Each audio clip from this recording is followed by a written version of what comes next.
உங்களுடைய தொழில், உங்களுடைய வியாபாரம், உங்களுடைய எல்லா பொருளாதாரத்துல ஜெயத்தை தருவார். இந்த மே 1ஆம் தேதி இந்த வார்த்தை உங்களுக்கு சொல்றேன், தோற்கிறதிலும் தேறினவங்களா இருங்க, ஜெயிக்கிறவங்களா இருங்க.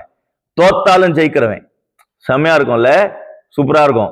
இந்த வார்த்தையை சொல்லுங்க, தோத்தாலும் நான் ஜெயிப்பேன். வேணா ஏதோ ஒரு தொழில தோத்துருக்கலாம், ஆனா வாழ்க்கையில ஜெயிச்சு காட்டுவேன் நானு. என் சாவு கூட சரித்திரமா மாறணும். சிம்சோனின் சாவு கூட சரித்திரமா மாறிச்சு. ஆமா, அப்படியே தோண்டு போயிடாதுங்க. இனி எனக்கு தொழில் இல்லை, இனி எனக்கு வேலை இல்லை, இனி எனக்கு ஒண்ணுமே இல்லை. யாருங்க சொன்னா? யார் சொன்னா? சிம்சோன் சொல்றான், சாவ போகும்போது எனக்கு ஒரு வாய்ப்பு கிடைச்சா போதும், நான் சரித்திரம் படைப்பேன். ஆமா, ஜெயிச்சு காட்டுங்க. உங்க தொழில், உங்க குடும்பம் ஆசீர்வாதமா இருக்கட்டும்னு சொல்லி ஆண்டவராகிய இயேசுவின் நாமத்தில் உங்களை வாழ்த்துறேன், ஆசீர்வதிக்கிறேன். நீங்க தோத்தாலும் ஜெயிக்கிறவங்க. அதுக்கு நான் இப்படியா ஒரு பெயர் வைக்கிறேன், தோற்பதிலும் ஜெயிக்கிறவர்கள் நீங்க. கர்த்தர் உங்களை ஆசீர்வதிப்பார். நிச்சயமா நீங்க ஒரு நாள் ஜெயத்தோடு இருப்பீங்க.